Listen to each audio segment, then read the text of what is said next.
Veveričji rep. Veverica je živela v gozdu. Imela je veliko prijateljev. Sedaj je že velika, ko pa je bila majhna, pa ni imela veliko prijateljev. Zakaj? Ko je bila majhna, je bil njen repek zelo nagajiv. Ves čas je želela, da bi šla od doma v gozd. Ni vedela, kaj se bo dogajalo v gozdu. Ko je končno lahko šla v gozd, je prvi dan spoznala novo prijateljico, kobilico.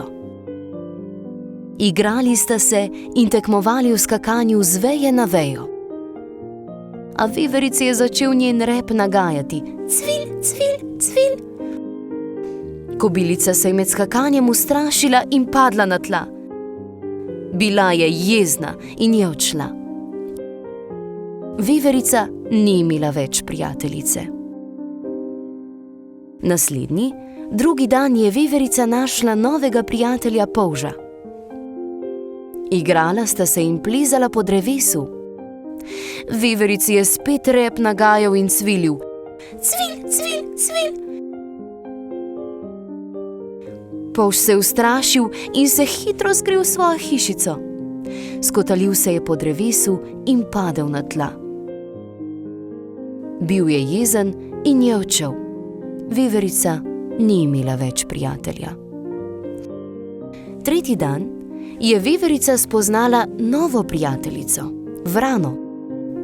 Igrali sta se in tekmovali, kdo bo prvi prišel do zadnjega drevesa na koncu gozda. Veverici je spet rep nagajal in cvilil: cvil, cvil, cvil. Vrana se je ustrašila in se zaletela v drevo. Udarila se je v kljun. Bila je jezna in je odšla. Veverica spet ni imela več prijateljice. Veverica je bila uboga, ni vedela, kaj naj naredi. Bila je zelo žalostna, ker je vse prijatelje izgubila. Vsakič, ko je skočila ali ko se je obrnila, se je po celem gozdu slišalo njeno cviljenje repa. Cvil, cvil, cvil. Veverica je bila osamljena. Usedla se je na kamen in zajokala. Jokala je ves dan in vso noč in še ves naslednji dan. Ob kamnu je nastala velikanska luža. Žaba je priskakljala k veverici in jo vprašala, zakaj joka. Veverica ji je vse povedala o repu, ki ji je nagajal.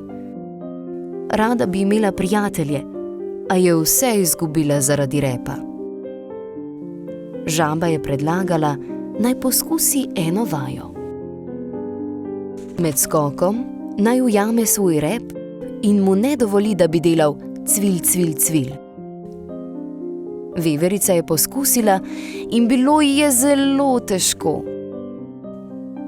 Vsi pravijo, da če vadiš in vadiš, boš postal mojster.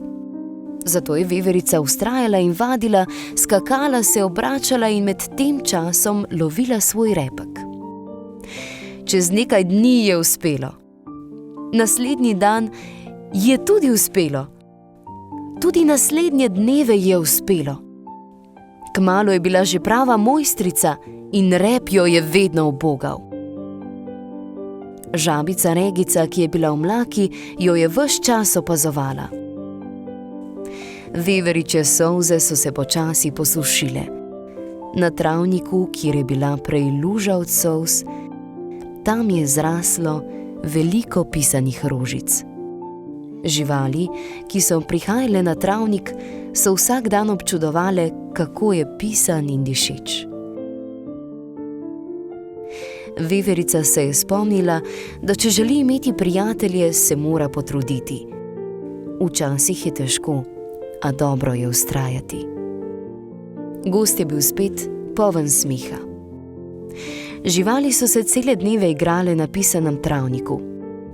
Tam so vsi postali prijatelji. Živali so se veverice zahvalile, da je suho zemljo zalila s svojimi solzami. In je zaradi nje travnik postal čudovit. Kaj pa se je zgodilo z repkom? Ni več nagajal. Kaj pa se je zgodilo z veverico? Veverica je bila najbolj priljubljena žival v celem gozdu in tudi najbolj modra žival.